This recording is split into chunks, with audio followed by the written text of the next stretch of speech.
Hello students, NCERT class 10 history chapter first the rise of nationalism in Europe का ये second video है। इस video में हम लोग पढ़ेंगे the making of nationalism in Europe. The making of nationalism in Europe कि Europe के अंदर नेशनलिज्म कैसे बना, इसको जानने के लिए हमें ये 4 पॉइंट जानना होगा। पहला है स्ट्रक्चर ऑफ यूरोपियन सोसाइटी कि यूरोप के अंदर कैसी सोसाइटी थी, कैसा स्टेटस था, वो लोग जो रहते थे पूरे यूरोप में, उन लोग का जो स्टेटस था वो कितने पार्ट में बटा हुआ था। लिबरल नेशनलिज्म, कंजर्वेटिज्म और रिवोल्यूशनरीज, ये चारों पॉइंट हमें समझना होगा। स्टूडेंट्स, किसी भी नेशन के फॉर्मेशन के लिए ज़रूरी क्या है कि पूरे नेशन का जो कल्चर हो, जो आइडेंटिटी हो, वो सारा कॉमन होना चाहिए। उनकी लैंग्वेज ये कॉमन होनी चाहिए। बट जो यूरोप की सोसाइटी थी वो ऐसी नहीं थी। बिफोर 19th सेंचुरी जो यूरोपियन सोसाइटी थी वो 2 पार्ट में बटी हुई थी।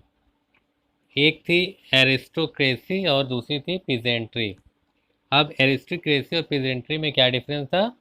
एरिस्टोक्रेसी के जो लोग थे, इस कैटेगरी के लोग, वो पॉपुलेशन वाइज बहुत ही कम थे, और पीजेंट्री जो थे वो बहुत ज़्यादा थे, ह्यूज पॉपुलेशन थी उनकी।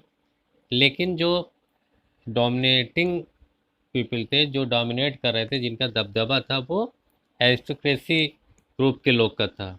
ये बहुत ही हाई क्लास, बहुत ही पैसे वाले होते थे और इन्हीं के पास सारा पावर होता था। और जो पीजेंट्री होते थे, ये लो क्लास पीपल होते थे। इनके पास, एरिस्टोक्रेसी के पास लैंड होती थी, ये लैंडलेस होते थे या कहीं किराए पे रहते थे। और इसके अलावा इनके पास बहुत ज़्यादा, जो एरिस्टोक्रेसी होते थे, इनके पास बहुत अधिकार होते थे सारी चीज़ों का, जैसे वोटिंग का राइट्स होता था और भी बहुत सारे राइट्स होते थे। इनके पास कोई भी, पीजेंट्री के पास कोई भी राइट्स नहीं होता था। फिर 19th सेंचुरी के अंदर एक नई क्लास ऐड हो गई जिसको बोला जाता था न्यू मिडिल क्लास। इसके अंदर कौन लोग रहते हैं? एजुकेटेड पॉपुलेशन, पढ़े लिखे लोग, जैसे डॉक्टर, टीचर्स और इंडस्ट्रियलिस्ट। अब जब ये इनके पास एजुकेशन थी, ये समझते थे अच्छाई बुराई, तो इन्होंने क्या डिमांड करना शुरू कर दिया? Liberal nationalism. कि लिबरल नेशनलिज्म क्या होता है? लिबरल नेशनलिज्म का मतलब कि हर एक इंसान को इंडिविजुअल फ्रीडम होनी चाहिए, कि मतलब वो जो भी चाहे वो कर सके, उसको बोलने का अधिकार, स्पीच का अधिकार, उसको बहुत सारे अधिकार जो इंडिविजुअल लेवल पे होते हैं वो होने चाहिए। इक्वलिटी बिफोर द लॉ का मतलब ये होगा कि कानून की नज़र में सारे बराबर होने चाहिए, चाहे वो एरिस्टोक्रेसी का हो, चाहे वो पीजेंट्री ग्रुप का हो। कहने का मतलब, अगर कोई भी क्राइम कोई भी ग्रुप वाले किए हैं तो सेम सज़ा होनी चाहिए, या जैसा ट्रीट एक ग्रुप के साथ किया जाए वैसा ट्रीटमेंट सारे ग्रुप के साथ होना चाहिए। गवर्नमेंट बाई कंसेंट, और जो भी गवर्नमेंट बने वो लोगों की राय से बने, लोगों का उसमें राय ली जाए। फ्रीडम ऑफ मार्केट्स, और जो भी बिजनेस है उसमें भी फ्रीडम होना चाहिए कि जिसको जो मर्जी जहाँ चाहे वो अपना बिजनेस कर सके। ये डिमांड थी इसके, जो न्यू मिडिल क्लास बनी थी। अब लिबरल नेशनलिज्म को लाने के लिए एक यूनियन ऑर्गेनाइज हुआ जिसका नाम था ज़ोल्वेरिन। ये कब फॉर्म हुआ था? 1834 में, 1834 में एक ऑर्गेनाइजेशन बना जिसका नाम था ज़ोल्वेरिन। उसके ये कुछ उसमें डिसीज़न लिए गए, जैसे they abolish tariff barrier. Tariff barrier क्या है कि जब आप किसी दूसरे जगह जाते हैं तो आपसे जो टैक्सेस लिए जाते हैं, जो कर लिए जाते हैं, उसको टैरिफ बैरियर कहते हैं। तो सबसे पहले ज़ोल्वेरिन ने क्या किया, जो ये ऑर्गेनाइजेशन था, उसने टैरिफ बैरियर को एबॉलिश कर दिया, हटा दिया। दे एबॉलिश 28 करेंसीज आउट ऑफ 30। और उस वक्त यूरोप के अंदर लगभग 30 तरह की करेंसी चलती थी। कहने का मतलब एक ही कंट्री होने के बाद भी बहुत सारे यूरोप की कंट्री में एक ही कंट्री के अंदर 30-30 अलग अलग करेंसी चलती थी। जैसे आज इंडिया में आप देखते हो रुपया चलता है पूरे इंडिया के लिए, लेकिन यूरोप के अंदर ऐसा नहीं था। यूरोप के जितने भी कंट्री होती थी सबके अंदर कई कई करेंसी चलती थी। तो उस वक्त 30 करेंसी के मतलब जो चलती थी अलग अलग, उसको हटा के उसमें से 28 करेंसीज को उन्होंने जोल्वरिन जो ऑर्गेनाइजेशन था उसने हटा दिया, अबॉलिश कर दिया। ड्यूरिंग नेपोलियनिक रूल, जब नेपोलियन था, only man with property were allowed to vote. उस वक्त सिर्फ किसको अथॉरिटी थी, किसको राइट्स था वोट देने का? केवल वो आदमी लोग जिनके पास प्रॉपर्टी होती थी, बस वही वोट दे सकते थे। अब एक नया ग्रुप उभर के आया इनके अपोज में, जो ये नेशनलिज्म जो लोग चाहते थे फ्रीडम, और जो लिबरल लोग थे, इनके अपोज में एक नया ग्रुप आया कंजर्वेटिज्म। ये चाहते थे कि जैसे पहले सब चल रहा है, जैसे मोनार्की सिस्टम चल रहा था, वैसे ही होना चाहिए। क्यों? क्योंकि जब फ्रांस ने देखा था कि जब 1789 से उनकी जो रिवॉल्यूशन स्टार्ट हुआ था, बाद में वो लोग उनको फ्रीडम मिल गया, फिर जब नेपोलियन आ गया तो नेपोलियन ने फिर क्या काम किया, फिर बहुत ज़्यादा परेशान किया। इससे लोगों को ये लगने लगा अगर यहाँ पे किंग जैसे पहले रहते थे वैसे रहेंगे तभी हम लोग सेफ रहेंगे। तो इस तरह के सोच रखने वाले लोग जो पुराने कल्चर को, पुराने सिस्टम ही को अच्छा समझते थे, उनको क्या बोलते हैं? कंजर्वेटिज्म। तो अब क्या हुआ, ये जो ऑस्ट्रेलिया कंट्री है, रशिया और ब्रिटेन, ये तीन कंट्री ज्वाइंट होके मिल गई। और इसने नेपोलियन जब जो था वो एक किंग था, उसने बहुत ज़्यादा मनमानी करनी शुरू कर दी थी।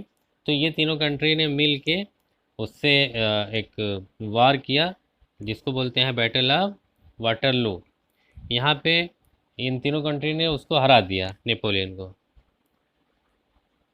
अब यूरोपियन गवर्नमेंट जो थी वो चाहती थी, जो भी कंजर्वेटिज्म लोग थे वो क्या चाहते थे कि ट्रेडिशनल इंस्टीट्यूशन आ जाए, मतलब जो भी रीति रिवाज उनकी पुरानी जो चल रही थी वही वापस आ जाए।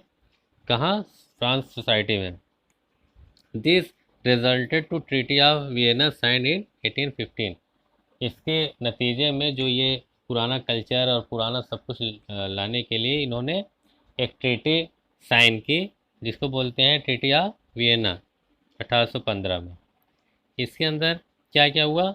इसके अंदर establishment of states on the border of France, कि फ्रांस के बॉर्डर पे, उसकी बाउंड्री पे स्टेट को फॉर्म किया गया, बनाया गया, ताकि अब फ्यूचर में कोई भी उस फ्रांस की जो भी बाउंड्री थी उसको क्रॉस करके दूसरी कंट्री में वो ना जाने पाए। क्योंकि नेपोलियन ने क्या किया था, वो कॉन्कर करता चला गया फ्रांस के बाहर के जितने भी जगह थी, उसको भी, जो भी दूसरी कंट्री थी उसको भी जीत जीत के फ्रांस में मिलाने लगा। तो जब वो हार गया, जब ट्रीटी ऑफ वियना हो गई, तो उसमें क्या शर्तें रखी गई? पहले ये कि फ्रांस के जो बॉर्डर है उस पर स्टेट्स बना दिए जाएं, मतलब चारों तरफ से फ्रांस को एक बाउंड्री की तरह बना दिया जाए, ताकि फ्यूचर में कोई भी फ्रांस का किंग कोई भी दूसरी कंट्री में ना जाने पाए, दूसरी कंट्री को जीत के अपने में ना मिलाने पाए।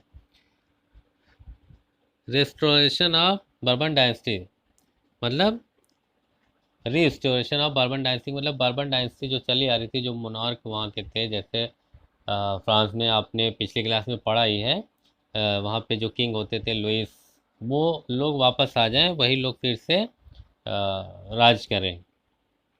इसके अलावा constitution of monarchy in France, के फ्रांस के अंदर जो कॉन्स्टिट्यूशन एक बने मोनार्की कॉन्स्टिट्यूशन, मतलब कि जिसके अंदर कुछ रूल तो रहे, राजा के ऊपर एब्सोल्यूट पावर ना रहे, लेकिन जो हुकूमत करे वो वही करे, राजा ही करे। अब इसके अगेंस्ट ये सब चीज़ें जब हो रही थी, तो कुछ जो लोग चाहते थे फ्रीडम, जो रिवोल्यूशनरीज थे, जो जो जो रिवोल्यूशन लाए थे, वो लोग इसके अगेंस्ट क्या बनाए थे, एक सीक्रेट सोसाइटी उन्होंने इस्टेब्लिश की। इसके अंदर क्या उनका एम था सीक्रेट सोसाइटी बनाने के पीछे, कि हम ये जो नेशनलिज्म का जो ये एक आइडिया है इसको पूरे यूरोप में हम स्प्रेड कर दें, फैला दें। इसके अलावा जो ट्रीटी ऑफ वियना हुई थी, इसको वो लोग अपोज कर रहे थे कि ये मतलब उनका कहना ये था कि ये सही नहीं है, हर आदमी को इंडिविजुअल फ्रीडम होना चाहिए और रिपब्लिक कंट्री होनी चाहिए, कोई भी मोनार्क सिस्टम नहीं होना चाहिए, और देश का अपना पूरा एक संविधान होना चाहिए। ये सारी डिमांड थी, इसके लिए इन्होंने जो भी ट्रीटी ऑफ वियना हुई थी उसको अपोज कर दिया था। फिर फाइट फॉर द फ्रीडम, और आज़ादी के लिए ये लोग लड़ाई भी लड़ रहे थे। अब द एज ऑफ रिवोल्यूशंस 1830 से 1848, ये अब हम लोग देखेंगे जो 1830 से लेकर 1848 के बीच का जो पीरियड यूरोप के अंदर गुजरा है, उसमें क्या क्या हुए हैं। ओके स्टूडेंट्स, अब नेक्स्ट वीडियो में हम लोग ये ग्रीक वॉर्स ऑफ इंडिपेंडेंस पढ़ेंगे। Thank you. अगर आपको मेरी ये वीडियो अच्छी लगी है तो प्लीज मेरे channel social studies with Farhan sir को सब्सक्राइब करिए, बेल आइकन प्रेस करिए ताकि मेरी अपकमिंग वीडियो आपको मिलती रहे। ज्यादा से ज्यादा शेयर करिए, लाइक करिए और कमेंट करना बिल्कुल भी मत भूलिए, क्योंकि आपके कमेंट से हमें मोटिवेशन मिलता है। Thank you.